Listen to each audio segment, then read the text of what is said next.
Ok, vamos a empezar aquí con el tema. Como tal, espero que alcancen a ver todos aquí. Bueno, vamos a hablar entonces hoy de la correlación anatomohistológica de las infecciones de vías respiratorias superiores, específicamente, que es parte de mi especialidad al respecto. ¿Por qué la intención de dar un tema relacionado con histología y la clínica?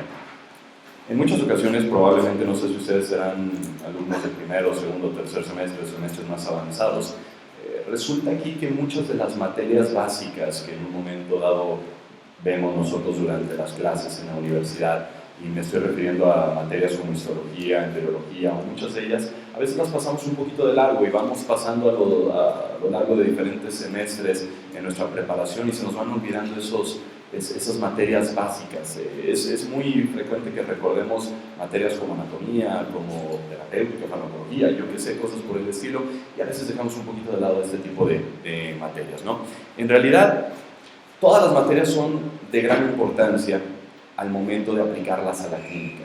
La histología, no se diga, en realidad es bastante importante, no solamente para aquellos que en algún momento dado piensen hacer algo quirúrgico, sino también para todos aquellos que piensen tener alguna especialidad clínica. ¿Sí? Entonces vale mucho la pena recordar eso. Eventualmente ustedes van a entrar a la residencia, o quiero suponer que van a hacer alguna especialidad, y van a tener que repasar muchos de los temas de materias básicas con respecto a su especialidad. Van a ver ustedes que aquellos que dominan estos aspectos básicos, como puede ser la histología, la embriología, la anatomía, la bioquímica, etc., eventualmente van a dominar en gran importancia o en mayor medida la misma clínica. Entonces, vamos a empezar este tema con un breve caso clínico. ¿Sí? No los voy a evaluar aquí ni nada por el estilo, más bien vamos a tratar de relacionar precisamente lo que vemos nosotros todos los días en nuestra consulta y cómo eso se relaciona con la histología.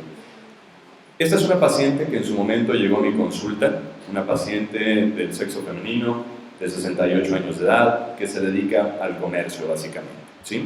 El motivo por el que fue a nuestra consulta fue por presentar episodios de obstrucción nasal crónica, es decir, dificultad tal cual para respirar a través de su nariz, que se asociaba a cuadros de rinorrea. No sé si ustedes sepan como tal qué significa esto de rinorrea, pero básicamente es la descarga de moco a través de la nariz, hacia adelante o hacia atrás, que todos lo hemos tenido en algún momento. En este caso, la paciente tenía rinorrea mucopurulenta, es decir, era descarga de moco y pus, que se asociaba además a cuadros de cefalea, es decir, dolor de cabeza, en aproximadamente 6 ocasiones al año. ¿Sí? Entonces estamos hablando de que son diferentes episodios donde la paciente aparentemente tiene este tipo de cuadros cada 2 meses, ¿sí? Ahora, como datos generales, igualmente la paciente tiene ciertos antecedentes heredofamiliares, es decir, su familia directa tienen antecedentes de enfermedades como diabetes, como hipertensión, como cáncer, como alergias, etc. Y sus antecedentes personales, bueno, la paciente de entrada no fuma, la paciente tiene un diagnóstico de hipertensión de larga evolución, no referida desde hace cuánto, nada más me supo decir que muchos años. Tiene antecedentes de enfermedad de Parkinson desde los 52 años. Me refiero que en la infancia la operaron de las amígdalas y en la juventud, vaya, le hicieron una cirugía en su nariz, pero no recuerda exactamente qué le hicieron. ¿Sí? Todos estos antecedentes, todos estos datos que nos está refiriendo aquí la paciente, pueden ser en un momento dado de utilidad y algunos otros pueden ser distractores. Y eso lo verán eventualmente con todas las historias clínicas que ustedes realicen. ¿Sí? Hay datos que van a ser de utilidad para el caso clínico de la paciente, hay datos que evidentemente no necesariamente son de gran utilidad. ¿Sí? Ahora, para poder determinar qué tiene la paciente o qué está sucediendo aquí en su caso y relacionarlo, insisto, con los aspectos histológicos, pues bueno, vamos a ver en un ratito más algo sobre anatomía y demás cuestiones, ¿no? Este es el interrogatorio que yo le hago a mis pacientes. Esto es parte de la historia clínica básica de otorrinolaringología, vaya, de nuestra especialidad. La paciente, además de haber acudido conmigo con estos antecedentes o con estas molestias, pues yo le hago preguntas muy específicas. ¿Se le tapa la nariz? Definitivamente, es por lo que a la paciente le preguntamos, ¿la nariz se le tapa más de algún lado que de otro? Ella refiere del lado derecho. ¿Se le tapa la nariz con mayor frecuencia en alguna hora en particular, en la mañana, en la tarde, en la noche, ella me refiere que se le tapa más la nariz en la noche. Se le tapa más la nariz con la presencia de algo en particular, ella me dice con la humedad, con el clima frío, con la presencia del aire acondicionado. Vayan pensando ustedes más o menos cuándo se les tapa a ustedes la nariz, por ejemplo. ¿Sí? Evidentemente, como la paciente no puede respirar de forma adecuada a través de la nariz, pues refiere que respira a través de su boca. Me refiere la presencia de rinorrea, ya quedamos que eso es descarga prácticamente de moco tipo purulenta. Aquí le preguntamos, ¿estornuda usted varias veces seguidas? Sí, no, en su caso me dice que no. ¿Presenta frecuentemente comezón, prurito en la nariz? Me refiere que sí. ¿Presenta frecuentemente comezón, prurito en los oídos? Me refiere que sí. En el paladar, no me lo refiere. ¿Presenta usted frecuentemente lagrimeo en sus ojos, que sus ojos se le pongan rojos frecuentemente, le den comezón, sin necesidad de un estímulo de llanto? Eso se llama epífora. Me refiere, sí lo presenta. ¿Ha notado la paciente que tiene descarga de moco frecuente de la nariz hacia la garganta? También lo refiere. Me refiere evidentemente el dolor de cabeza, eso ya posteriormente lo evaluamos de otra forma. La paciente no me refiere que ronque, no me refiere cuadros de sangrado a través de la nariz, eso es epistaxis, ni otros síntomas relacionados actualmente con su nariz. ¿Sí? ¿Qué es todo esto?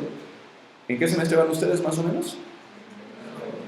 Primero, segundo, algunos de ustedes. Bueno, perfectísimo. Eventualmente, ustedes se van a dar cuenta cuando estén en sus prácticas, cuando estén en la clínica, que una consulta como tal es muy interesante.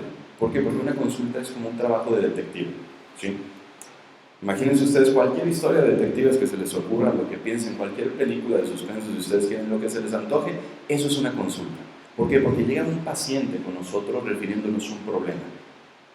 Con ese problema, nosotros tenemos que ir tomando varias pistas de diferentes lados, es decir, por ejemplo, de los antecedentes que tiene el paciente, o de los síntomas que presenta, y eventualmente de la exploración para poder llegar a una conclusión. Entonces es por esto que vemos tantos datos en una historia clínica. Todo eso son pistas con las que nosotros vamos a llegar eventualmente a una conclusión. Entre esas pistas, también, como veremos ahorita, se encuentra la exploración física del paciente. Entonces, para poder hablar acerca de la exploración física, me gustaría primero que habláramos un poquito con respecto a anatomía, por lo menos de la región de la nariz, ¿de acuerdo?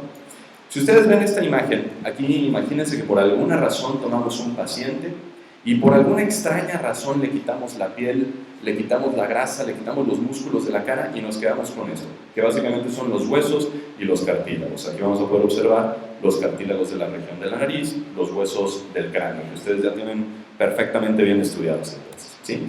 Ahora bien, si nosotros queremos estudiar específicamente aquí a la nariz, vamos a girar un poquitito este modelo y vamos a poder observar que la región externa de la nariz, lo que estamos observando a esa altura, como tal y contrario a lo que la gran mayoría de las personas piensa, no tiene mucho que ver, no digo nada, pero no tiene mucho que ver con lo que sucede por dentro de la nariz. ¿A qué me refiero con esto?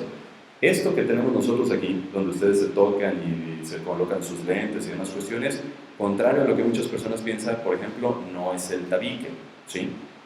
El tabique como tal es una pared que vamos a poder observar nosotros única y exclusivamente por dentro de la nariz, no se puede observar por fuera. Eso es muy contrario a lo que estamos acostumbrados a pensar, ¿no? Porque ustedes podrán ver a una persona en la calle con la nariz muy chueca y ¿qué creen ustedes? Tiene el tabique delgado, ¿verdad? No necesariamente. Podemos ver nosotros a una persona con la nariz bien derechita y por dentro el tabique puede estar muy desviado, o viceversa. Podemos ver a un paciente con la nariz completamente chueca y a lo mejor por dentro el tabique no está tan desviado, ¿sí? Entonces, para poder conocer lo que está sucediendo en la nariz o los síntomas, o por qué están sucediendo los síntomas en estos pacientes, tenemos que meternos a la nariz, tenemos que introducirnos a la nariz. ¿Cuánto creen que mide como tal la nariz? ¿Solamente lo que se alcanza a observar por fuera? En realidad no.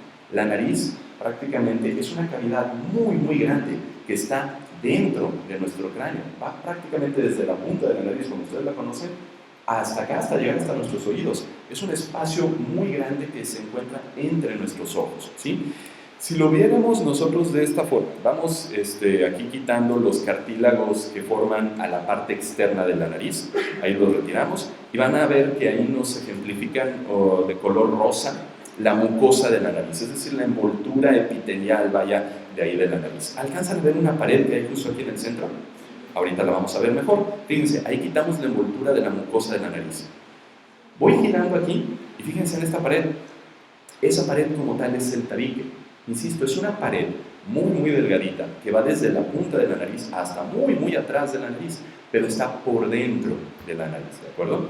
Entonces, si nos acercamos a esa pared y la seleccionamos aquí, vamos a ver que ese tabique está formado a su vez por diferentes estructuras. Primero, eso que seleccionamos ahí, una pared de cartílago y la lámina perpendicular del etmoides. Le voy a poner pausa aquí un poquitito, me voy a regresar aquí un segundito. Okay.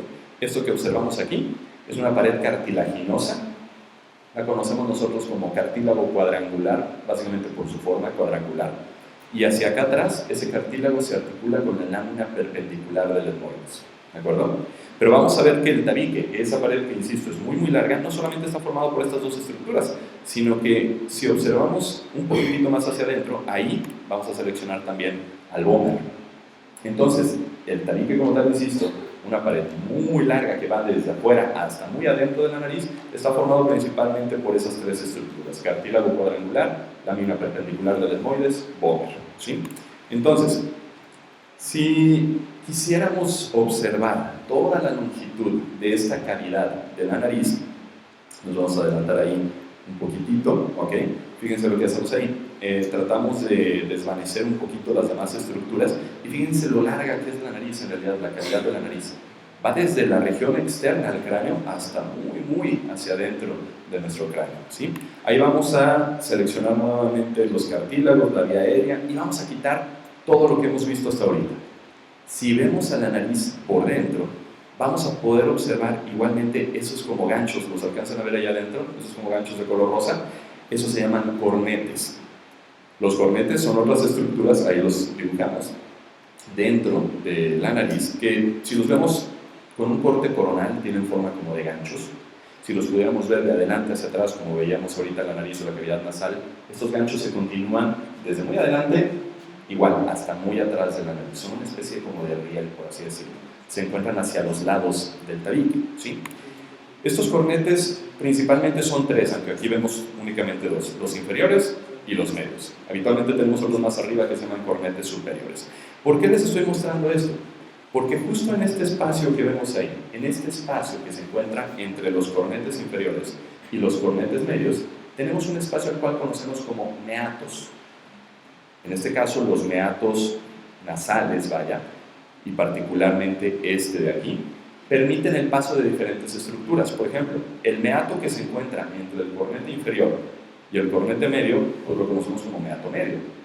Por ahí drenan el moco o por ahí drenan las sustancias que son producidas en otras estructuras que veremos un poquito más adelante, que son los senos paranasales, ¿sí? Para términos prácticos de lo que vamos a ver ahora, nos vamos a quedar entonces con estas consideraciones así muy básicas de anatomía de la región, ¿sí? Ahora, ¿por qué es importante, insisto, revisar un poquito de la anatomía? Porque ahorita les voy a mostrar precisamente la anatomía de nuestra paciente, para que ustedes vean qué es lo que está sucediendo de forma inadecuada a ese nivel. Ahora, para poder observar la anatomía de la paciente, una anatomía anormal, pues a mí siempre me gustaría que primero conocieran, insisto, la anatomía normal. Entonces, antes de ver la anatomía de esa paciente, vamos a ver la anatomía de una paciente en condiciones ideales. Fíjense, aquí vamos a ver entonces este estudio que se llama endoscopía.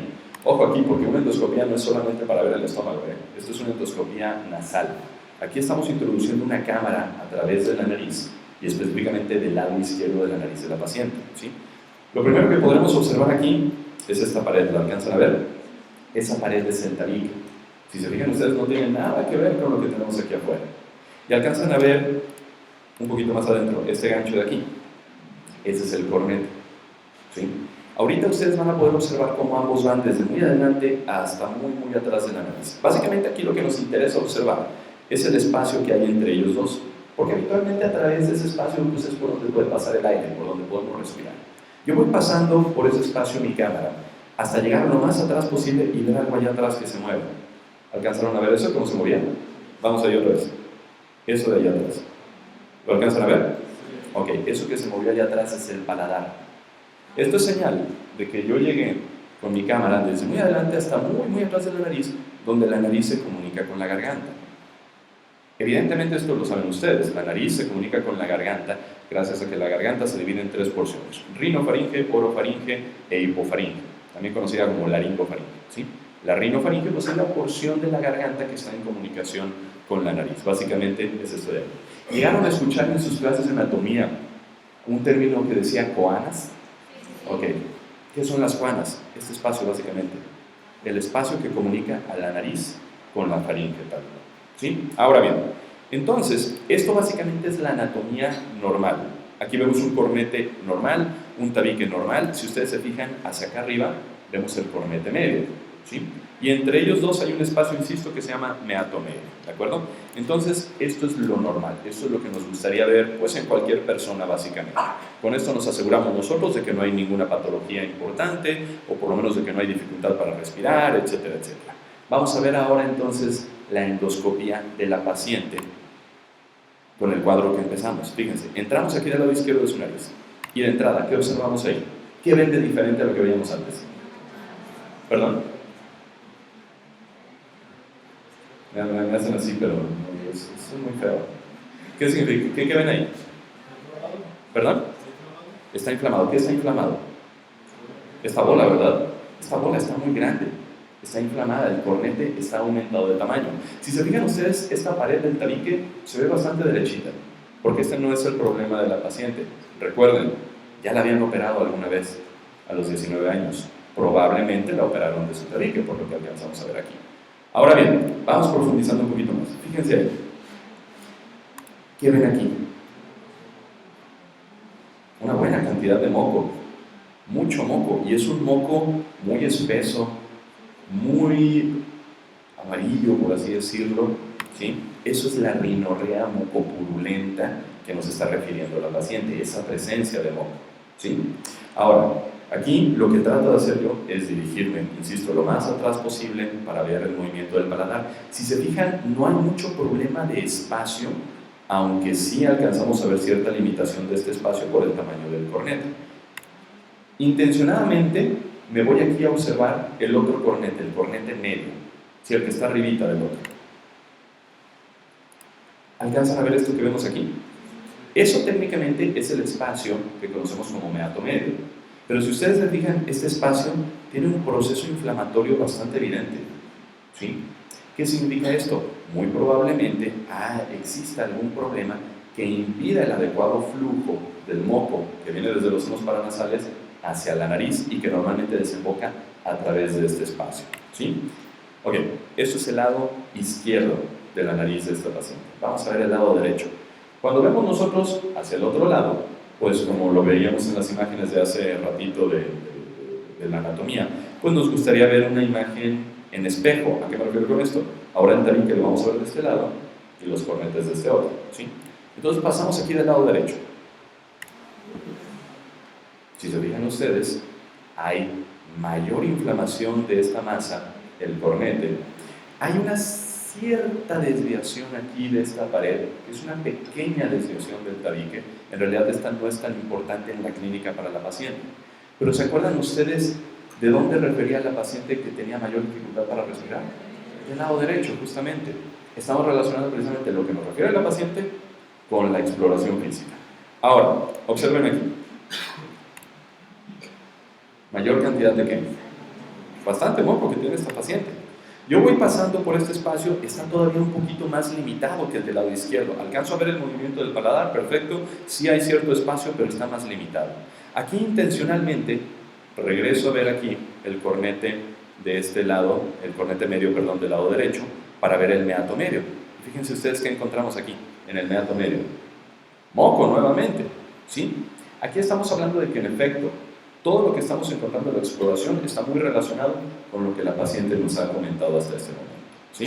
No es muy difícil de hacer diagnóstico aquí, evidentemente, y me voy a adelantar porque no se trata de que ustedes conozcan ahorita de la clínica necesariamente. Evidentemente la paciente tiene un cuadro que se llama rinosinusitis. Una rinosinusitis, lo vamos a tratar un poquito más adelante, Pues es un proceso inflamatorio, ojo, no necesariamente infeccioso, de la nariz y de los senos paranasales. Cuando ustedes escuchen este término, por cierto, de rinosinusitis, es lo que comúnmente se maneja como sinusitis, no se asusten, porque ustedes lo han tenido. A veces los pacientes les decimos, usted tiene sinusitis. Se asustan como si les dijéramos, tienes SIDA, lo vas a tener para toda la vida y eso te va a ir muy... No, en absoluto. Los problemas de sinusitis son procesos inflamatorios que pueden presentarse varias veces en nuestra vida. Incluso todos ustedes por lo menos tienen un problema de sinusitis 1 o 2 veces al año, por lo menos. Una simple gripa es una sinusitis técnicamente. Vamos a ver eventualmente que estos cuadros de sinusitis pueden tener muchísimas características. Ahora, seguimos un poquito en la clínica antes de pasar a la histología. ¿Qué es esto? ¿Qué le pedimos a la paciente para corroborar lo que estamos encontrando en la exploración? Esto es un estudio radiológico que se llama tomografía. Si no lo han visto como tal, una tomografía es un estudio, insisto, radiológico que básicamente de lo que se trata es de hacer un escaneo, que en este caso es una tomografía de la nariz y de los senos paranasales. Se hace un escaneo en 3 dimensiones y a este escaneo se le realizan diferentes cortes, diferentes rebanadas. En este caso, cada imagen que están viendo ahí es una rebanada o un corte en sentido coronal, que en este caso va de adelante hacia atrás. Vamos a tomar una sola imagen de este tipo de estudios, ¿sí? Aquí, por ejemplo, estamos viendo un corte coronal de una tomografía de nariz y senos paranasales. Esta es otra, para ponerla como comparativa, ¿sí? En una tomografía ustedes, y se los menciono así, aunque obviamente no es clase de radiología, pero en una tomografía ustedes van a ver imágenes con 3 colores, blanco, gris y negro. Todo lo que vean de color blanco en una tomografía, y ojo, no en todos los tipos de tomografía, pero en una tomografía donde no se utiliza contraste, todo lo que ustedes vean de color blanco, así como este blanco de aquí, es alguna estructura con una densidad muy alta, nos estamos refiriendo a hueso. Todo lo que vean de color negro es todo lo contrario, es un espacio lleno de aire. Y todo lo que vean en una tomografía de color gris, pues es algo intermedio, como puede ser algún tejido como músculo, puede ser grasa, puede ser agua en estos casos, en una tomografía, insisto, sin contraste, puede ser moco, etc. Aquí ustedes van a ver precisamente un corte coronal que más o menos, imagínense ustedes que va justo a la altura de sus ojos, ¿sí? De tal forma que aquí estamos observando, por ejemplo, los músculos que mueven al globo ocular, ¿los alcanzan a ver? Este de aquí, este de acá, este de acá, perdón, este de acá arriba, este de acá abajo, nuevamente los de este lado. Esto que estamos viendo aquí es la órbita del lado izquierdo. Esta es la órbita del lado derecho. Ojo aquí, cuando vean ustedes una tomografía no es como si se estuvieran viendo en un espejo, es como si estuvieran viendo a una persona de frente. ¿Por qué les digo este es su lado derecho? Pues este es mi lado derecho. Yo sé que para ustedes es el otro, pero este es mi lado derecho, este es el lado derecho del paciente. ¿Estamos? Ahora bien, entonces aquí tenemos a las órbitas. Esta pared que tenemos justo aquí en el centro es parte del tabique. Aquí podemos ver que como se ve de color blanco, muy seguramente estamos a la altura de la lámina perpendicular del etmoides. Aquí tenemos, por ejemplo, el paladar. Y fíjense aquí tenemos estos ganchos que vemos aquí, que son los cornetes. Los cornetes inferiores, los cornetes medios en este caso. Los superiores los alcanzamos a ver en otro tipo de corte, ¿sí? ¿Alcanzan a ver estos espacios de color negro que hay entre los ojos? Esos son unos famosos senos paranasales, que en este caso los que están aquí entre los ojos se llaman senos etmoidales. Recuerden un poquito la anatomía del hueso etmoides, ¿sí? Recordarán ustedes que el hueso etmoides tiene un par de masas laterales que están, pues vaya, rellenos, por así decirlo, por unos espacios conocidos como celdillas. ¿Llegaron a escuchar ese término cuando vieron al etmoides? Técnicamente, ¿qué son las celdillas? ¿Han visto ustedes un panal de abejas? ¿Han visto un panal de avispas? Imagínense que ese panal de abejas lo parten tal cual a la mitad y ven varios espacios ahí adentro. ¿Sí lo han visto? Esas son celdillas.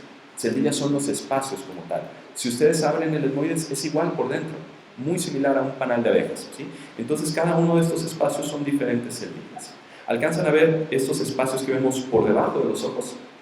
Estos son otros senos paranasales, se llaman senos maxilares. Son espacios que hay dentro de los huesos maxilares. Tenemos otros senos paranasales, como es el caso del seno esfenoidal, del seno frontal, etcétera, pero aquí no los alcanzamos a observar, ¿sí? ¿Por qué se ven de color negro estos senos paranasales? Porque están llenos de aire, y eso es lo ideal. Ahora, comparen esta imagen con la que tenemos de este lado. No es el caso de nuestra paciente, ¿eh? Este es otro caso, otro paciente. Si ustedes se fijan, observen aquí los senos etmoidales. Están completamente grises. Observen aquí los senos maxilares, completamente grises. ¿Qué significa esto? Están ocupados, hay algo allá adentro, ¿sí? Que muy probablemente se trata en efecto de una gran, pero buena cantidad de moco que está retenido ahí, ¿sí? Esto es muy típico pues, de un paciente que precisamente presenta problemas de rinosinusitis, ¿sí?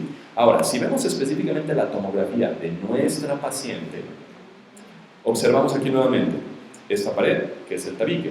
Una muy discreta desviación, algo muy simple, no es mayormente problemático. Alcanzan a ver aquí el globo ocular del lado derecho, globo ocular del lado izquierdo, los senos etmoidales, alcanzan a observar aquí los senos maxilares. Observen nuevamente, ¿dónde se ve ocupado completamente? El seno maxilar del lado derecho. Pero fíjense cómo también hay una extensión al seno etmoidal del lado derecho, ¿sí? Todo lo contrario a lo que sucede aquí con este seno maxilar. Fíjense aquí incluso cómo vemos, insisto, cornete inferior, cornete. Alcanzan a ver aquí cómo este seno paranasal tiene este caminito completamente libre, casi al momento en que hicieron la tomografía. Al momento que hicimos la exploración, si recuerdan ustedes, había un proceso inflamatorio aquí. Al momento que la paciente se hizo la tomografía, ya había disminuido. Y aquí podemos observar el caminito perfectísimo por donde los senos paranasales drenan su contenido. ¿Cuál es el contenido de los senos paranasales? ¿De qué se encargan los senos paranasales? ¿De producir qué? Moco. Ojo aquí. Moco, que en condiciones normales, ahorita vamos a ver para qué sirve, se produce en una cantidad aproximada de 1 litro por día. Todos ustedes producen más o menos de forma aproximada 1 litro de moco por día. Ese moco viaja desde los senos paranasales gracias a la histología que vemos ahorita y sale de los senos paranasales a través de este meato medio. ¿Para qué? Para que se vaya hacia la nariz. ¿Y de la nariz hacia dónde se va? Hacia su garganta. Y se lo comen. Técnicamente nos comemos 1 litro de moco al día. Pareciera ser mucho, ¿verdad? Pero en realidad es 1 litro de moco repartido en 24 horas. Hay personas, seguramente aquí, en esta aula, hay muchos de ustedes que producen una mayor cantidad de moco y comen más moco todavía, ¿sí? En este caso, esta paciente produce una buena cantidad de moco, pero además de que produce una buena cantidad de moco, este moco no puede salir. ¿Por qué? Porque por alguna razón aquí se está atorando. ¿Estamos? Bueno, eso es con respecto al caso clínico. Ahora, ¿qué relación tiene esto que estamos platicando, esta clínica, las molestias que tiene la paciente con la histología? Recordemos nosotros que desde el punto de vista histológico, las vías respiratorias superiores son muy similares a las vías respiratorias inferiores, particularmente cuando hablamos de las diferentes capas que tienen. Estoy hablando, ustedes ya lo vieron en histología probablemente, la histología de las vías respiratorias o del sistema respiratorio tiene diferentes capas. Una mucosa, una submucosa, puede tener una capa, pues dependiendo de la zona que estemos hablando, de hueso o de cartílago, etc. ¿Sí? Y básicamente así es en todo el cuerpo. En todos los órganos la histología se divide por capas. ¿Sí? Bueno, si nosotros vemos específicamente la histología de las vías respiratorias superiores y hablando particularmente de la cavidad nasal, recordemos que la cavidad nasal se divide histológicamente en 3 porciones: vestíbulo, la porción respiratoria y aquí en el techo de la bóveda nasal la porción olfatoria, ¿sí? Recordemos nosotros que en el vestíbulo nasal, es decir, la entrada hacia la cavidad de la nariz, tenemos ciertas características histológicas muy similares al resto de la piel. ¿Por qué? Porque la mucosa del vestíbulo pues, prácticamente está formada por un epitelio plano, estratificado, que tiene cierta transición de queratinizado a no queratinizado, ¿sí? Esta mucosa a su vez tiene una gran cantidad de folículos pilosos, díganme si no, pues tenemos un montón de pelos aquí en la entrada de la nariz, esos pelos se llaman vibrisas, ¿sí? Vamos a tener una gran cantidad de glándulas sebáceas, de glándulas que encontramos en esta región aquí del vestíbulo, ¿sí? Esta histología es un poquito diferente a la porción respiratoria. ¿Por qué? Porque si hablamos específicamente de la porción respiratoria, vamos a tener las capas características de esta región, la mucosa y específicamente el epitelio de la mucosa, de la porción respiratoria, de la cavidad de las vías respiratorias, vaya, ¿qué tipo de epitelio es? Pensé que me iban a decir muy emocionados. ¿Qué tipo de epitelio tenemos en la porción respiratoria de la nariz? Aquí lo vemos. ¿Perdón? Un epitelio cilíndrico, pseudoestratificado, ciliado. ¿Sí? Fíjense, ¿a qué nos referimos con esto? Son células cilíndricas.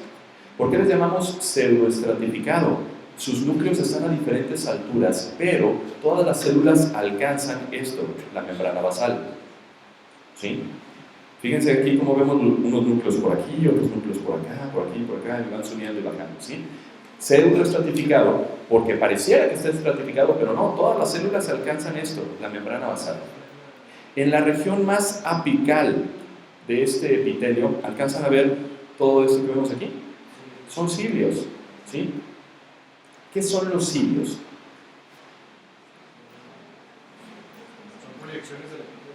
Son proyecciones del epitelio en su zona apical. Bueno, sí, pero igualmente, por ejemplo, las microvellosidades son proyecciones de esta membrana celular del epitelio. ¿Qué diferencia hay entre las microvellosidades y los cilios? Las microvellosidades son más pequeñas. ¿Qué otra? Los cilios tienen capacidad de movimiento, ¿sí? A diferencia de las microvellosidades, o bueno, vaya, las microvellosidades que no tenemos en esta región, las microvellosidades que por ejemplo podemos encontrar en el sistema digestivo, representan una prolongación de la membrana celular que aumenta la superficie de contacto de las estructuras que pasan pues, cercanos a este epitelio. ¿Para qué aumentan la superficie de contacto? Para poder absorber. Por eso en el sistema digestivo se absorben nutrientes. En este caso los cilios no aumentan esta superficie de contacto para absorber. En este caso los cilios tienen esa capacidad de movimiento. ¿Sí? ¿Y por qué necesitaríamos cilios en esta región? ¿Para mover qué? El moco que se produce igualmente en otros tipos celulares aquí. Ahorita vamos a hablar un poquito más de eso. Fíjense cómo por debajo del epitelio como tal, bueno, veremos un poquito más adelante que en el epitelio tenemos muchísimos tipos celulares, ¿sí? Por debajo del epitelio tenemos evidentemente a la membrana basal, tenemos a la lámina propia y tenemos profunda a estas capas una capa que si ustedes observan está formada por qué tipo de tejido básico, tejido conjuntivo o tejido conectivo. Muy fácil, ¿por qué sabemos qué es eso? Ahí corren vasos. Y hay una gran cantidad de vasos, una gran cantidad de arterias y de venas en la nariz. ¿Alguien le ha sangrado la nariz? Supongo que sí. ¿Lo han golpeado alguna vez? O sea, golpeado o por el calor o por el frío, yo qué sé. La nariz es extremadamente sangrona, si lo han visto. Sangra muchísimo, se ve muy aparatoso un sangrado de la nariz. ¿Por qué? Porque tiene una gran cantidad de arterias y de venas en estas capas precisamente. ¿Sí? Ahora, si profundizamos un poquito en el epitelio y si nos dirigimos, por ejemplo, en unas imágenes de microscopía electrónica y demás, aquí imagínense que estamos viendo el epitelio de la cavidad nasal desde arriba, ¿sí? Van a alcanzar a observar, fíjense, todas estas prolongaciones. ¿Qué son estas prolongaciones? Cilios, precisamente. Estos cilios, pues corresponden o son parte precisamente de estas células que vemos aquí, células ciliadas, como podemos observar aquí. Ahora, no son los únicos tipos celulares que vamos a ver en el epitelio. Si ustedes se fijan, además de estas células ciliadas, alcanzamos a ver células que no tienen cilios, ¿sí? Aquí las alcanzamos a ver en este corte, donde entre las células ciliadas vamos a encontrar cierta cantidad de células que tienen una forma de cáliz, por eso se llaman células caliciformes. Si se fijan, la medicina no es muy difícil, muchachos. En realidad la descripción que hacemos en anatomía, en histología, no, es muy sencillo, porque todo tiene que ver con la forma o con algo por el estilo. O sea, lo difícil de la medicina es que tienen que aprender un chingo de cosas, pero en realidad no son muy difíciles, ¿sí? Entonces, fíjense, células caliciformes, ¿por qué tienen forma de cáliz? Estas células caliciformes tienen otros nombres, se les llama células de Goblet, por ejemplo, ¿sí? O células mucosas, vaya. ¿Qué tienen estas células? Tienen una gran cantidad, si ustedes se fijan, de gránulos en su citoplasma, gránulos de mucinógeno. ¿Eso qué va a formar eventualmente? Moco. ¿Sí? Entonces fíjense cómo estas células coexisten entre sí, las que producen el moco y las que barren este moco. ¿Sí? Antes yo daba clases de histología, tengo algunos cuantos semestres que ya no doy clases de histología. Y inicié dando clases de histología aquí en este centro, justamente cuando estábamos allá en el centro, tal cual de Tonalá. Y yo les platicaba, para que se aprendan bien la función de los cilios con el moco, es muy sencillo. Ustedes seguramente han ido a algún concierto, ¿sí? No sé, y por ejemplo, siempre les pongo el ejemplo aquí en México, digo aquí en México porque ahorita estoy grabando la plática para subirla a un canal de YouTube y normalmente me hacen comentarios gente de Argentina, de Brasil, de varios lados. Para que se den una idea, imagínense que ustedes van a un concierto, ¿sí? Y van a un concierto de aquí en México, ustedes son fans, por alguna extraña razón, van a un concierto del Commander, si ustedes quieren, ¿sí? Si es en Sudamérica o algo así, no sé, un concierto de Maluma o lo que sea. Entonces, por alguna razón, ustedes se suben al escenario, ¿sí? Y muy rudos, ustedes se avientan del escenario para que los cachen, ¿sí? ¿Y qué empiezan a hacer las personas que los cacharon? Con sus brazos extendidos hacia arriba empiezan a moverlos, los empiezan a desplazar, desde muy adelante donde está el escenario hasta muy atrás, y ya luego lo sacan a la chingada del lugar, ¿no? Pero los van desplazando. Fíjense, este movimiento que hacemos así con los brazos es el mismo movimiento que hacen los cilios técnicamente. ¿Por qué? Porque los cilios tienen esta capacidad de extenderse y de, flexionarse, por así decirlo. Este movimiento va a ayudar a que precisamente los cilios ayuden a barrer con el moco que se produce en estas otras células, las células caliciformes. ¿Sí? Entonces las células caliciformes forman moco, lo expulsan.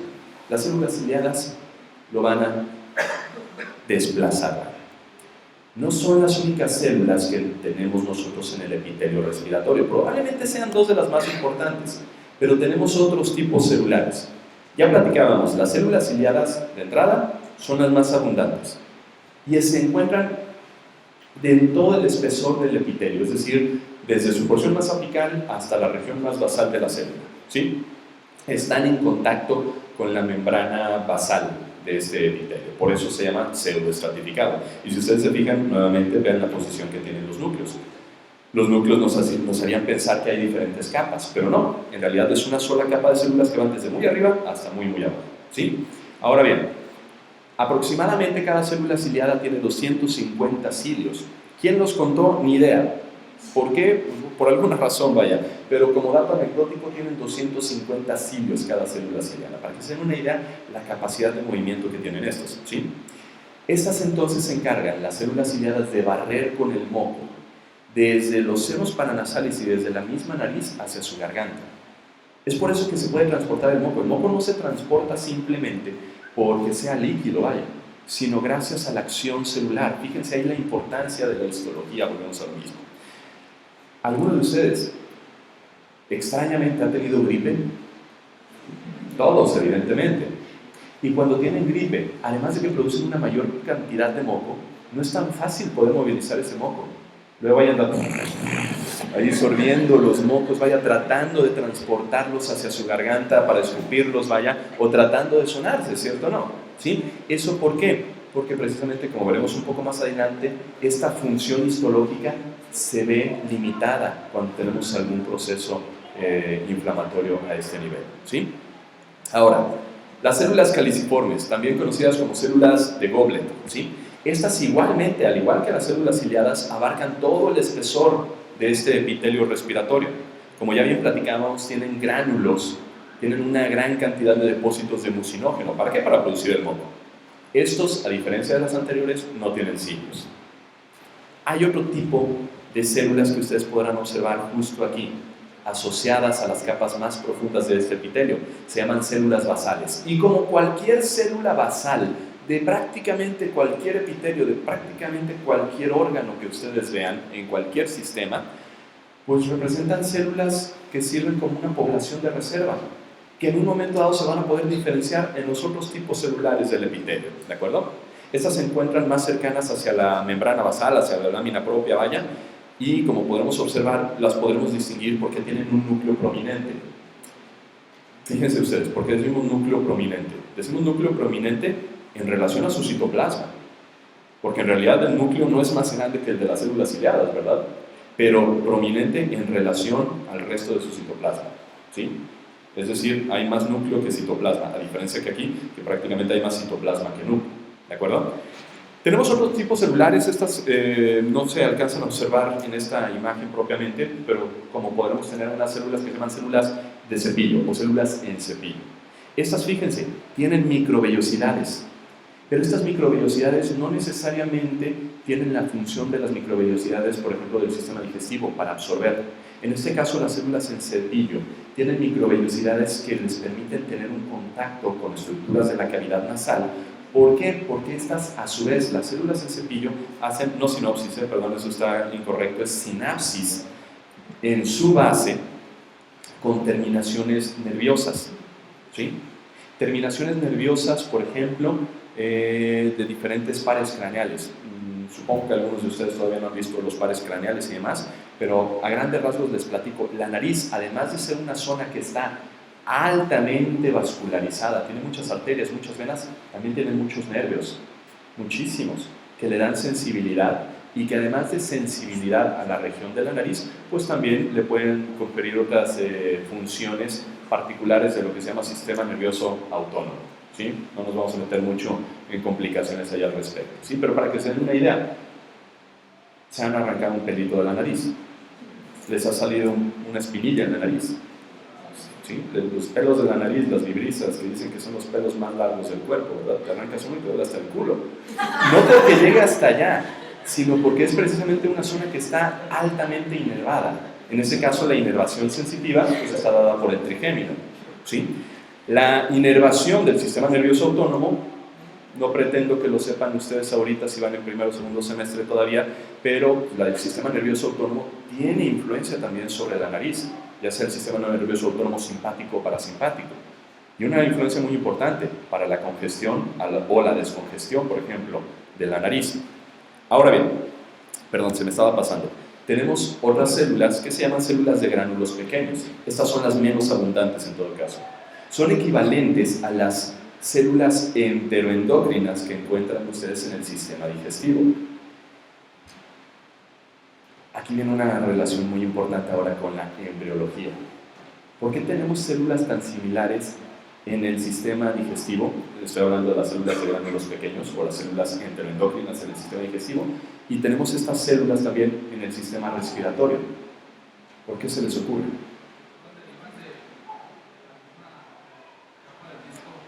Embriológicamente, ambos sistemas derivan no necesariamente de la misma capa del disco germinativo trilaminar, sino específicamente de una formación que se da con la formación de las cavidades y demás, con una estructura que se forma, con la formación de las distintas cavidades, que es el tubo intestinal primitivo. Si ustedes ya llevaron clases de embriología, recordarán que el tubo intestinal primitivo es una estructura tubular muy, muy larga, que va desde la región más superior hasta la más inferior de este embrión, vaya, y que de ella emerge un pequeño divertículo que se llama divertículo respiratorio. Es decir, técnicamente el sistema respiratorio y el sistema digestivo nacen de donde mismo, ¿sí? Eventualmente toman funciones diferentes. ¿Nunca se les ha ocurrido pensar por qué cuando toman agua tan rápido empiezan a toser y sienten que se ahogan? Precisamente porque hay una conexión muy importante, anatómicamente hablando, desde el sistema respiratorio y el sistema digestivo, y todo eso gracias a la embriología, ¿sí? Entonces, fíjense cómo la histología también se ve influenciada por esta embriología, ¿sí? Aquí lo interesante de las ciencias morfológicas básicamente es complementar las tres áreas, embriología, histología y anatomía, y eso les va a ayudar a entender muchísimo eventualmente la clínica. Ahora bien, vemos este corte histológico. Este es un corte histológico coronal de un feto, evidentemente, de la región de la nariz. Y nuevamente, si lo comparamos con las tomografías que veíamos hace ratito, fíjense, nuevamente, aquí tenemos al ¿qué? Al tabique. Bueno, si lo vemos acá en esta laminilla, se encuentra acá. Aquí vemos a los cornetes inferiores. Si los vemos aquí, se encuentran a este nivel. Aquí tenemos a los cornetes, ¿qué? Medios, que los vemos a esta altura. Fíjense cómo aquí está el caminito entre este seno maxilar y el resto de la cavidad de la nariz a través del meato medio, ¿sí? Aquí probablemente alcancemos a ver parte de ese caminito. Digo parte porque probablemente este corte histológico esté un poquito más adelante, ¿de acuerdo? Ahora bien, retomando aquí esto. Fíjense aquí cómo pues esto que tenemos aquí hacia los lados pues representaría un hueso. ¿Qué hueso? Maxilar, ¿sí? Este hueso maxilar con el hueso palatino que podemos observar a estas alturas. Aquí, por ejemplo, podemos observar cómo empiezan a formarse los dientes en este caso, o cómo los tenemos aquí presentes. Ahora bien, fíjense cómo vemos en esta pared, el tabique, vemos esta capa con esta tinción. Esta capa está formada por cartílago. Las características histológicas del cartílago ya lo saben. En este caso, el cartílago que forma el tabique es un cartílago ¿de qué tipo? Acuérdense, ¿cuántos tipos de cartílago hay? 3. Cartílago hialino. ¿Qué otro? Cartílago cartilaginoso no. Cartílago hialino, elástico, por eso les hacía así, elástico, y cartílago fibroso. El cartílago fibroso lo encuentran ustedes específicamente en sitios de articulación, por ejemplo, entre los discos intervertebrales o en la símfisis del pubis. El cartílago elástico, ¿qué me estoy agarrando? La oreja, ¿sí? El cartílago elástico lo encuentran ustedes, por ejemplo, en la oreja, ¿sí? Lo encuentran también en la trompa de Eustaquio. El cartílago hialino, ¿dónde lo encuentran? En muchísimas otras zonas. En los huesos, por ejemplo, en los discos epifisiarios de los huesos, ¿sí? ¿No les ha tocado escuchar, por ejemplo, a las mamás que dicen cuando su hijo se queja que le duelen las rodillas, que le duelen las piernas? Ah, es que estás creciendo. ¿Sí? Bueno, ¿por qué dicen eso? Precisamente porque entre las epífisis de los huesos largos, durante las etapas tempranas de la vida, pues tenemos cartílago hialino, que este cartílago hialino permite el crecimiento de los huesos. En el caso de las vías respiratorias, prácticamente todo el esqueleto de las vías respiratorias está formado por cartílago hialino. Estoy hablando de los cartílagos que le dan forma a su nariz. Forma bonita, fea, lo que ustedes quieran, pero le dan forma. El tabique también está formado por cartílago hialino. Los anillos traqueales también están formados por cartílago hialino, ¿sí? Entonces, este cartílago que tenemos aquí es hialino. En el caso de los cornetes, estos no están formados por cartílago, estos están formados por hueso. El cornete medio es una prolongación, una extensión de un hueso del cráneo, el etmoides. Y el cornete inferior es un hueso independiente. Sí, se llama hueso conchal, hueso turbinal o hueso del cornete inferior. Ahora bien, fíjense qué recubre a este cartílago y qué recubre a estos huesos. Nos acercamos ahí un poquitito y vamos a poder observar cómo este cartílago que tenemos aquí, con sus características de las cuales no vamos a hablar necesariamente ahorita, y estos huesos que tenemos aquí, están recubiertos por diferentes capas de tejido. De entrada, pues sabemos que aquí tenemos una mucosa, ¿sí? La estamos viendo desde muy lejos todavía. Aquí ni de chiste alcanzamos a ver las características del epitelio que hablábamos hace ratito, ¿sí? Y por debajo de este epitelio vamos a tener aquí, si se fijan ustedes, una capa de submucosa. Por debajo, bueno, sabemos que es una submucosa, está formado por tejido conectivo, porque aquí podremos observar todos esos puntos rojos, sangre, ahí corren vasos, y aquí ustedes podrán observar en el caso tanto del tabique, pero más evidentemente en los cornetes, un espacio o una capa de un tejido cavernoso. Un tejido cavernoso que suena muy chistoso, pero es muy similar al pene en realidad. Sí, imagínense que tienen dos cuerpos así en la nariz, vaya, ¿sí? Este tejido cavernoso forma la mayor parte del espesor, vaya, de los cornetes. ¿Qué sucede con el tejido, con los cuerpos cavernosos del pene, por ejemplo? Se llenan de sangre y eso hace que aumente el volumen pues, de este órgano, vaya. ¿Qué creen que sucede aquí con los cornetes? Exactamente lo mismo. Los cornetes, gracias a este tejido cavernoso que tienen profundo a su epitelio, a su submucosa, etc., se llenan de sangre y al llenarse de sangre se congestionan, aumentan su volumen. ¿Qué les sucede a ustedes cuando tienen gripe, por ejemplo? Insisto, ¿sí? Se les tapa la nariz. ¿Por qué creen que se les tapa la nariz? Porque estos cornetes se inflaman porque hay un mayor flujo de sangre hacia esta zona precisamente. No sé si a ustedes les ha pasado, pero hay algunos pacientes que llegan conmigo y me dicen, es que se me tapa la nariz en la noche y particularmente cuando me acuesto de un lado, se me tapa ese lado. Y cuando me acuesto del otro, se me tapa del otro. ¿Les ha pasado? ¿Sí? ¿De verdad? Es normal, no se apuren. ¿Eso por qué sucede? Porque precisamente te acuestas de un lado, y recuerden que nuestro cuerpo está hecho 70% de líquidos aproximadamente. Estos líquidos se redistribuyen hacia esa zona y producen una mayor congestión vascular del cornete de ese lado. Se acuestan sobre su lado izquierdo y sucede exactamente lo mismo con ese lado. ¿Sí? Entonces eso hasta cierto punto es normal. Si nos acercamos un poquitito más, vamos a ver específicamente esa zona que les estoy marcando ahí. ¿Sí? Nos acercamos y aquí ya podremos observar el epitelio, ¿lo alcanzan a ver? Lo que veíamos hace rato con un zoom muchísimo más marcado, lo estamos viendo un poquito más lejitos. Aquí vemos el epitelio con las células ciliadas, con ese epitelio pseudoestratificado, cilíndrico, ciliado, donde vamos a ver entre todas las células con los cilios que apenas se alcanzan a ver un poquito aquí, vamos a alcanzar a observar aquí las células caliciformes entre ellas. Vamos a ver aquí su membrana basal, la lámina propia, vamos a ver aquí una gran cantidad de vasos, como pueden ver, y el tejido cavernoso. ¿Sí? Aquí también tenemos una serie de glándulas, evidentemente. ¿Sí? Ahora bien, ¿cuál es la función de la nariz entonces? ¿La nariz para qué sirve? ¿Únicamente para respirar? ¿Para permitir el paso del aire? No, eso es un conducto muy simple. En realidad la nariz tiene otras funciones gracias precisamente a la histología. Háganme un favor, vamos haciendo aquí un ejercicio. Respiren lo mejor que puedan a través de su nariz. Jalen mucho aire a través de su nariz y sáquenlo por su boca. ¿Ok? Bueno. Ahora, jalen aire, respiren a través de su boca y sáquenlo a través de su nariz. ¿Vieron alguna diferencia ahí? ¿Qué notaron ahí? Fíjense, se reseca la boca. ¿Ok? ¿Cómo? ¿Se jala menos aire? Sí, en cierta forma. ¿Cómo? ¿Sale caliente de dónde? De la nariz, ¿verdad? Entonces entra como a la boca. Entra más frío. Fíjense entonces, el aire que ustedes respiran a través de su nariz se calienta, se humedece y se filtra. Cuando ustedes respiran por la boca van a darse cuenta que el aire que entra por la boca es más frío, es más seco y además de todo, a lo mejor no se dan cuenta, pero es más sucio. ¿Y a qué me refiero con sucio?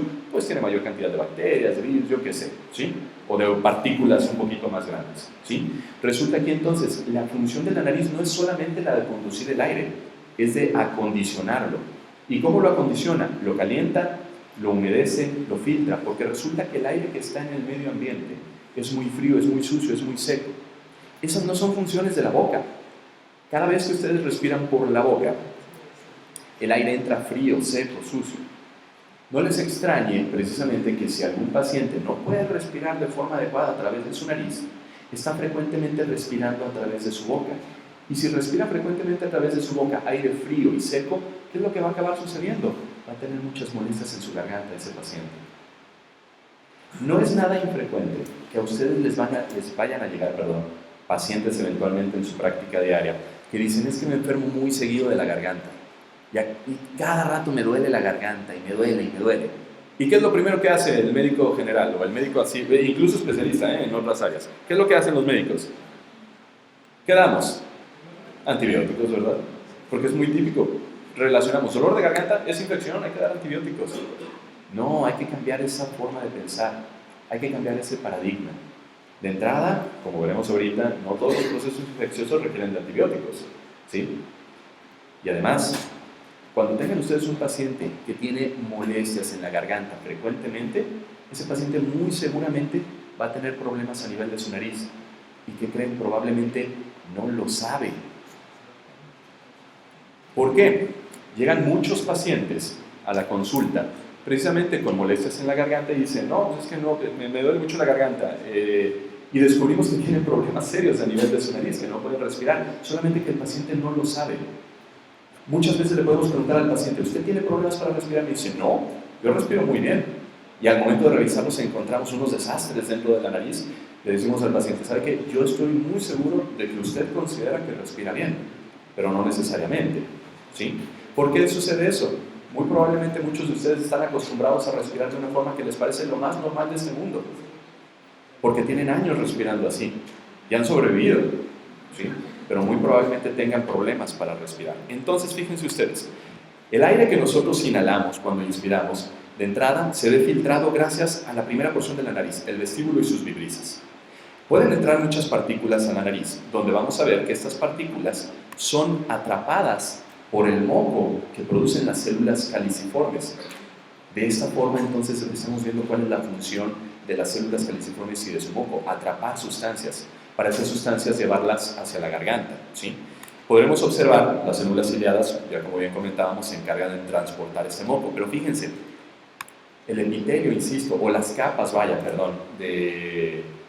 histológicas de la nariz están muy vascularizadas. ¿Y entonces por qué están tan vascularizadas? ¿Qué permite la sangre? Precisamente calentar el aire que respiramos. Por eso es una zona tan vascularizada, para calentar el aire que estamos inspirando, ¿sí? Esto mismo permite también humidificar el aire que respiramos, porque insisto, el aire que hay en el medio ambiente es seco, frío, sucio. Entonces la histología que vemos aquí nos permite ver cuáles son las funciones de la nariz. Ahora, conociendo un poco, ya sabemos que ese aire eventualmente se va hacia las vías respiratorias bajas, etcétera, etcétera, ¿sí? Así es como se lleva el flujo de aire a través de la nariz.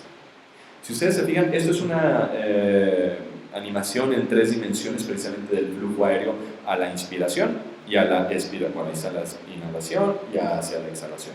Si ustedes se fijan, el aire, todo esto es la cavidad de la nariz en comunicación con la garganta, como ya habíamos platicado desde el punto de vista anatómico. El aire entra, y si ustedes se fijan, en esta porción aquí, particularmente del vestíbulo, entra con una presión tremenda, ¿sí? Cada vez que nosotros inhalamos, el aire lleva un flujo, una fuerza, una velocidad tremenda que se ve más marcada en esta zona. Háganme un favor, agarren un poquitito su nariz, pero nada más apriétenla un poquitito, ni siquiera mucho, y traten de respirar. Con un poquito que aprieten esta zona de aquí de su nariz, el vestíbulo, van a ver ustedes que hay un muchísimo menor flujo de aire. El aire entra con mayor presión, tienen que ejercer una mayor presión para poderlo introducir, ¿de acuerdo?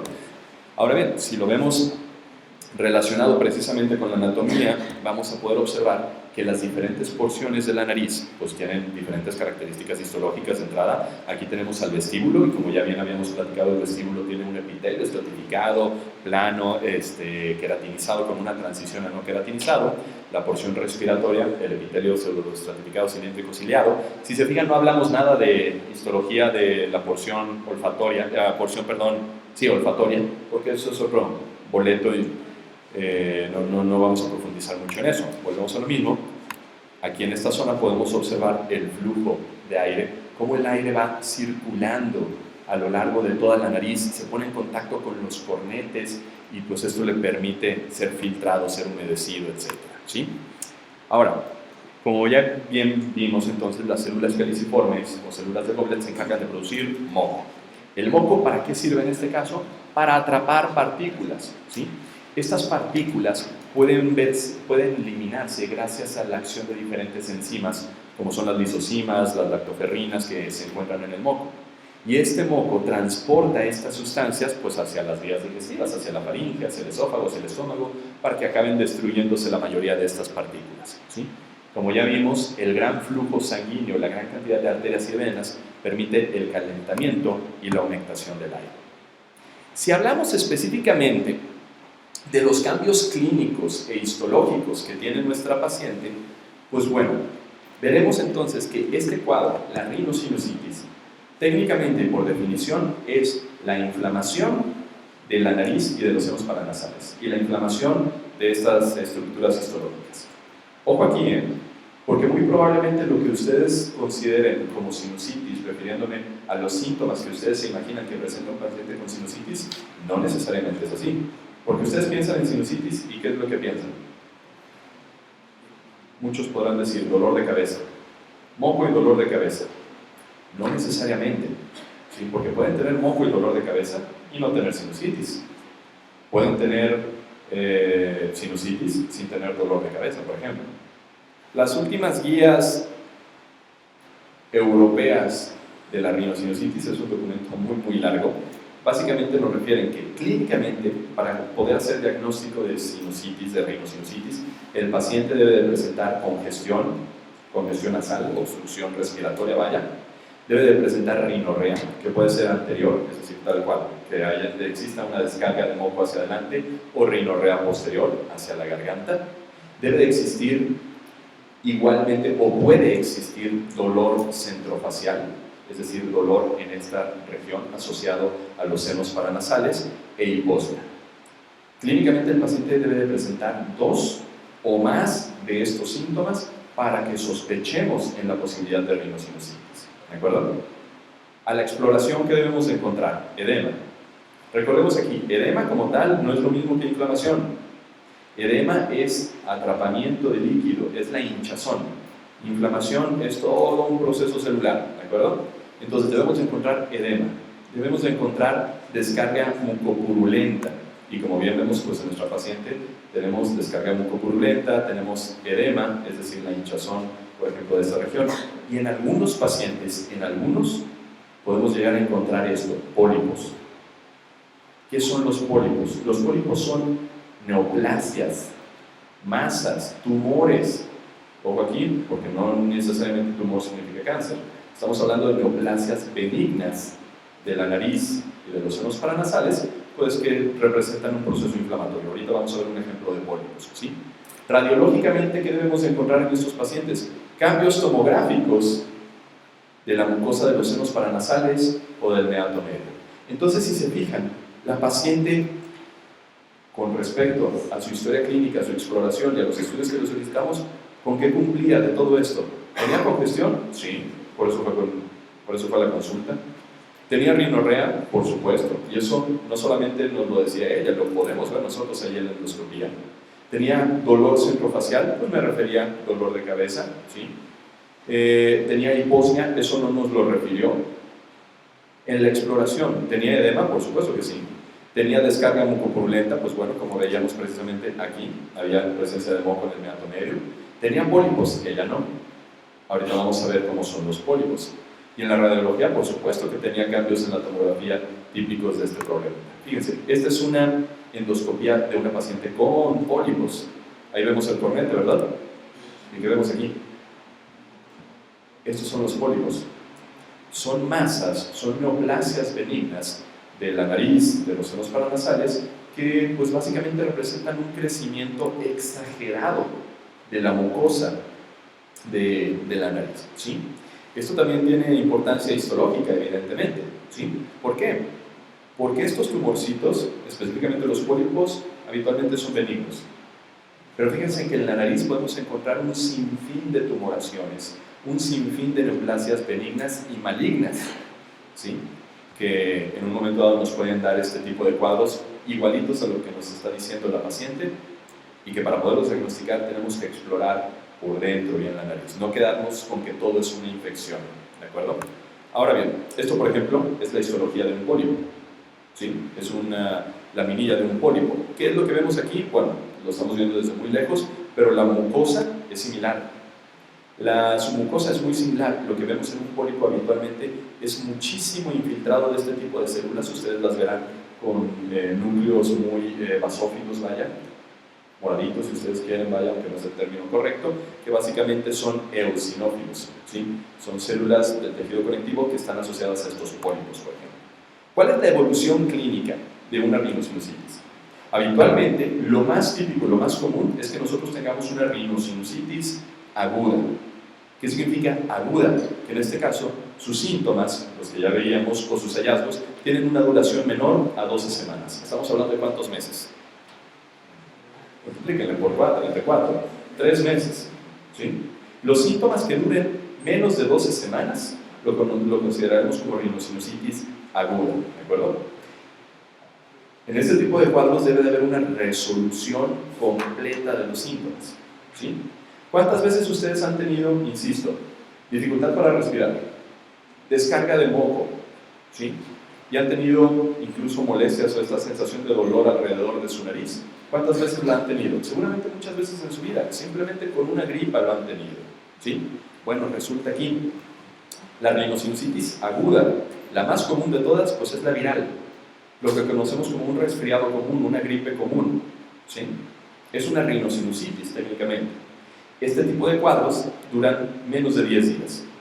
Tenemos otro tipo de rhinosinusitis, la bacteriana, que esta es menos común, fíjense. En el caso de los adultos, veremos ahorita, se presenta en un bajo porcentaje, ¿sí? Y esta pues, se caracteriza por un agravamiento de los síntomas de una rhinosinusitis viral después de 5 días de haber iniciado el cuadro, o incluso se le considera bacteriana cuando dura más de 10 días, pero menos de 12 semanas. Ojo, siempre y cuando, insisto, consideremos que se trata de origen infeccioso, porque ahorita vamos a ver todas las causas de rhinosinusitis. ¿Cuándo consideramos que es crónica? Consideramos una rhinosinusitis crónica cuando dura más allá de 12 semanas y que los síntomas no se resuelven de forma completa. Un paciente que tiene, por ejemplo, moco durante varios episodios al año, un paciente que aparentemente se está enfermando de gripas una vez al mes, una vez cada 2 meses o de forma muy frecuente, hay que pensar en que tenga un problema de rhinosinusitis crónica y ojo, ahí existen menos probabilidades de que sea de origen infeccioso, ¿de acuerdo? Ahora bien, precisamente las causas de la rhinosinusitis. Este como tal es un tema extenso, pero extenso tremendamente. O sea, es un tema, la rhinosinusitis, que como tal da para hablar de varios días en congresos, de varios días de simposios y demás, ¿no? Vamos a tratar de simplificarlo. La rhinosinusitis como tal tiene 2 grupos a grandes rasgos de causas, o los podemos clasificar en 2 grupos: causas extrínsecas y causas intrínsecas. Las causas extrínsecas las podemos subdividir a su vez en infecciosas, en no infecciosas o por alteraciones del transporte mucociliar, ¿sí? El transporte del moco por los cilios. Las causas infecciosas, ya bien platicábamos, virales, bacterianas, fúngicas, ¿sí? Porque también puede haber infección por hongos en los senos paranasales, o parasitarias incluso, pues cualquier microorganismo, ¿sí? Las causas no infecciosas, por ejemplo, alérgicas.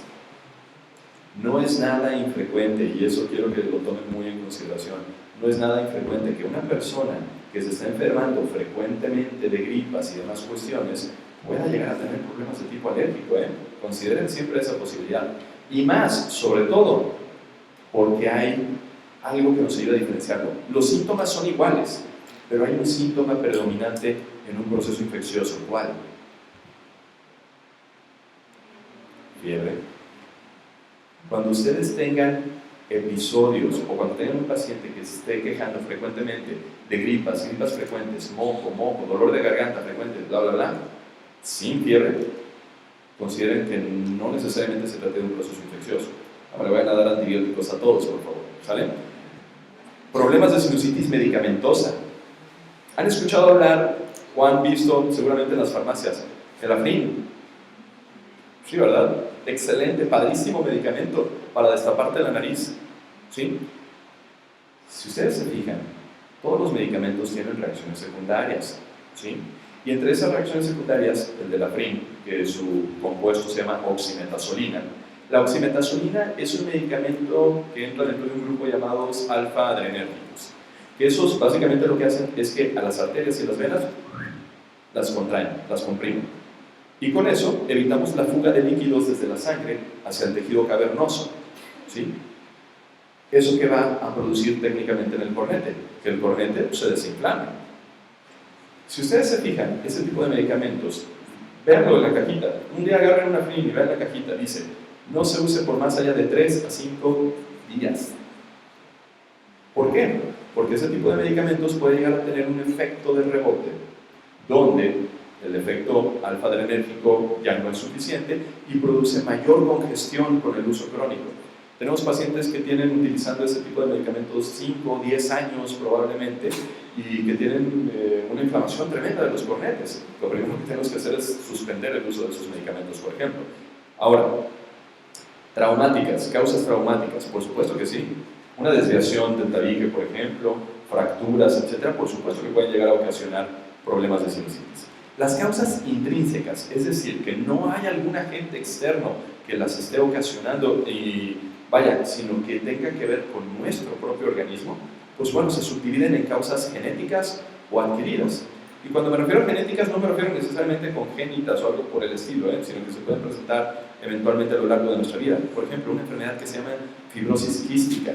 ¿Han escuchado hablar de ese término, fibrosis quística? ¿O han escuchado hablar del síndrome de Cartagena?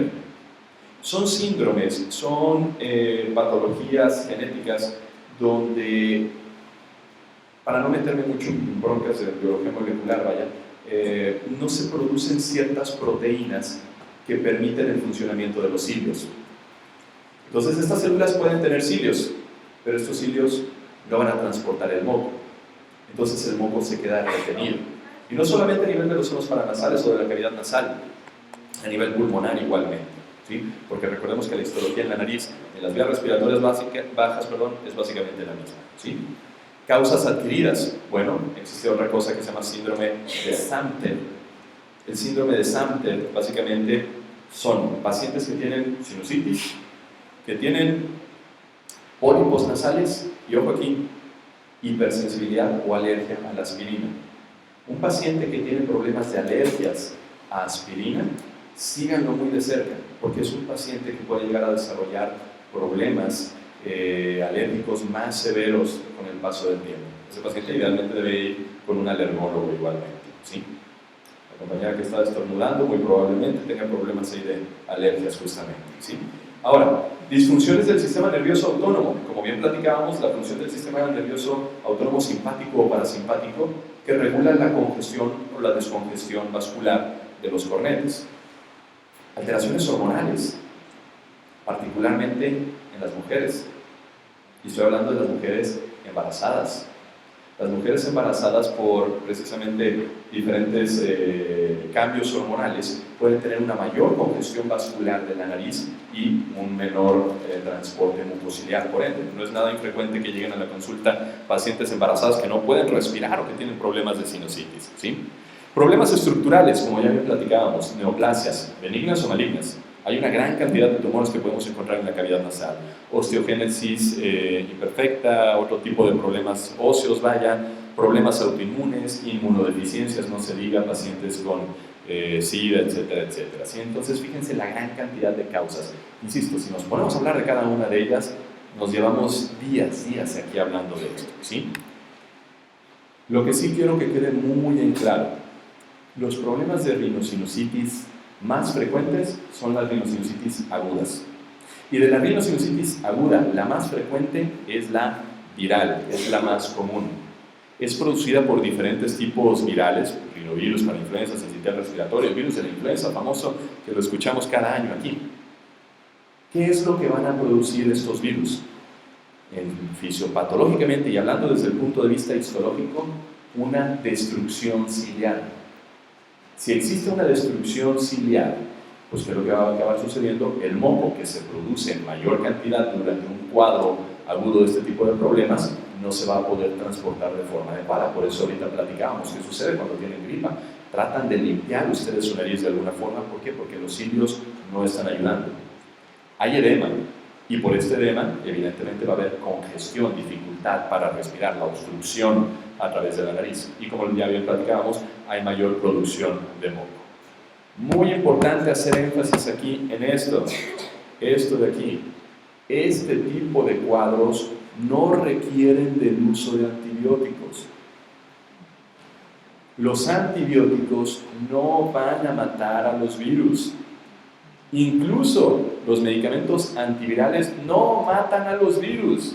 Los antivirales evitan la replicación, en todo caso, de los virus, para que el cuadro sea más corto, pero ni los antibióticos matan a los virus. Por favor, si ustedes ven a un paciente con algún cuadro infeccioso, alguna gripa, algo así, no le den antibióticos, porque estamos atravesando un periodo donde hay una resistencia importantísima a los antibióticos, ¿de acuerdo?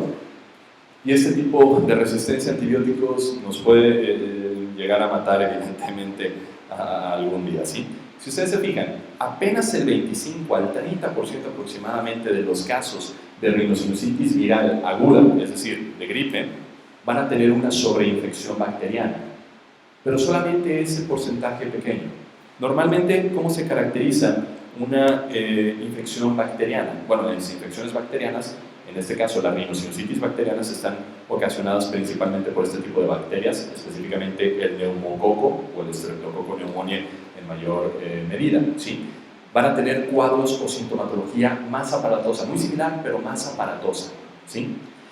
Va a haber mayor presencia de fiebre y habitualmente la fiebre es mayor a 38 grados. Eso es algo que hay que tener en consideración. ¿Cuál es el tratamiento de elección para cuando encontramos nosotros un paciente con rinosinusitis bacteriana? Amoxicilina. Así de simple. Amoxicilina. ¿Sí? Ojo aquí, porque típicamente ustedes van con un médico o ustedes eventualmente serán médicos y ven a algún pobre niño con alguna gripa y malamente le dejan antibióticos y luego ¿qué tipo de antibióticos les dejan? Ceftriaxona inyectados, venga, además inyectados para que le duela más, ¿sí? No es el medicamento de elección. El medicamento de elección es algo más básico todavía, la amoxicilina. Luego, ¿qué otro tipo de medicamentos llegan a utilizar como médicos generales, como pediatras o como otro tipo de especialidades cualquiera con este tipo de cuadros? Otros medicamentos, por ejemplo, como acitromicina, que por alguna razón les encanta dar acitromicina, ¿sí? Ojo aquí, porque la acitromicina, además de que no es el medicamento de elección, produce muchos problemas gástricos. ¿Qué otro tipo de medicamentos? Amicacina, que la amicacina igualmente no es el medicamento de elección. Y la amicacina, por ejemplo, tiene muchos problemas de ototoxicidad. Al rato andamos viendo a niños sordos por el uso de amicacina, por ejemplo. ¿Sí? Entonces, medicamento de elección, ojo, solamente para unos casos, para los casos que está súper bien establecido, que es una rinosinusitis bacteriana, amoxicilina. Como segundo término, fluoroquinolonas. ¿Sí? Eso ya lo verán eventualmente ustedes en sus clases de terapéutica, de farmacología y demás. ¿Sí? Entonces, el tratamiento de una rinosinusitis va dirigido principalmente a su causa. Si hablamos de una rinosinusitis aguda y es una rinosinusitis de tipo viral, insisto, lo más frecuente, lo más común, ¿qué es lo que hay que darle al paciente? Pues vasoconstrictores. Vasoconstrictores para descongestionar su nariz. ¿Sí? En este caso pueden ser vasoconstrictores sistémicos o vasoconstrictores locales, el Afrin, por ejemplo, que platicamos. Ojo, con las respectivas precauciones, no más allá de cierta cantidad de tiempo, ¿sí? ¿Por qué? Porque sabemos que estos pueden tener reacciones secundarias importantes. ¿Qué le podemos dar? Analgésicos, antiinflamatorios. Nos tiran mucha carrilla, pero sí, paracetamol. ¿Sí? Técnicamente para quitar el malestar general al paciente. Reposo, medidas generales, una adecuada hidratación. ¿Por qué? Porque una rinosinusitis viral no la van a quitar con antibióticos. A los virus, ¿quién los puede matar? Nuestro sistema inmune nada más. Y con el tiempo, ese cuadro va a durar en promedio, como ya bien platicamos, 7, 10 días más o menos. Le des lo que le des. Lo importante es quitarle las molestias en todo caso a ese paciente mientras tiene ese tipo de cuadros. No se las vas a quitar con antibióticos, se las vas a quitar con medicamentos y medidas generales, por ejemplo, para descongestionar, para el malestar general, etc. En caso de que fuera una infección bacteriana con presencia de fiebre más de 38 grados, un cuadro muchísimo más florido, pues podemos hacer uso de antibióticos como la amoxicilina y dependiendo de la evolución del paciente podemos agregar o intercambiar esos medicamentos por fluoroquinolonas, como ya bien mencionábamos, por una combinación de amoxicilina con ácido clavulánico o por otro tipo de antibióticos basado en estudios, en cultivos, sobre todo en aquellos pacientes que tienen una resistencia al tratamiento que hemos dado hasta el momento. Ya si hablamos de problemas de tratamientos de rinosinusitis crónica, esto es muchísimo más complejo. Para ustedes, yo lo que quiero que quede, muchachos, hasta el momento, es que histológicamente va a haber muchos cambios en cualquier patología. Yo, por ejemplo, estoy hablando nada más ahorita de infecciones de las vías respiratorias superiores, pero en cualquier patología que se les ocurra va a haber cambios histológicos importantes. Si ustedes conocen la histología de forma básica, perfectísimo, van a poder entender por qué se presentan esos cambios, ¿sí? En cualquier patología, no solamente en las infecciones de vías respiratorias, existe un compromiso de la homeostasis y de la función del órgano que estemos hablando, en este caso de la nariz. Los cambios histológicos, como ya platicamos, son importantes y podemos tener síntomas extremadamente diversos, causas muy diversas. Que les quede como referencia hasta ahorita, sobre todo de enseñanza, no solamente el aspecto histológico, sino los cuadros clínicos que presentan los pacientes, cómo manejarlos. Ante la duda, derívenlo con un especialista. Si hay duda, derívenlo con un otorrino, en este caso, este tipo de problemitas, ¿de acuerdo? Y acuérdense, no toda la sintomatología en la nariz es sinusitis tampoco. Estamos hablando ahorita de una parte, de una patología de todas las que podemos ver en esta área, ¿de acuerdo? Ojo aquí también porque la histología les va a servir, insisto mucho, también desde el punto de vista quirúrgico y demás, ¿sí? Bueno, pues yo me pongo a sus órdenes, muchachos, ahí estamos con todo gusto a la orden, para cualquier duda o comentario. Yo, bueno, no sé si se los habrían comentado en su momento, este video lo voy a subir a un canal de YouTube donde tengo algunas cuantas clases de histología, de anatomía, de embriología. Digo, por si algún día les es de utilidad, pues ahí estamos a la orden, ¿de acuerdo? Muchas gracias al comité organizador de este curso y a ustedes por su presencia y pues bueno, estamos a la orden. Gracias.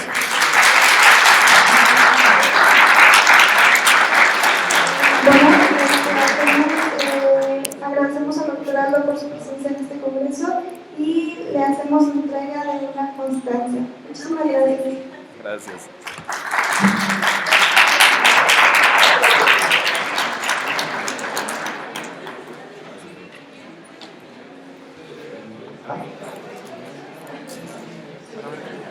Compañeros, los invitamos a pasar al aula 2. Acaba de iniciar la ponencia de ABC en neurología. Para si gustan pasar, Cristian los puede guiar, por favor. Gracias. Gracias a ustedes.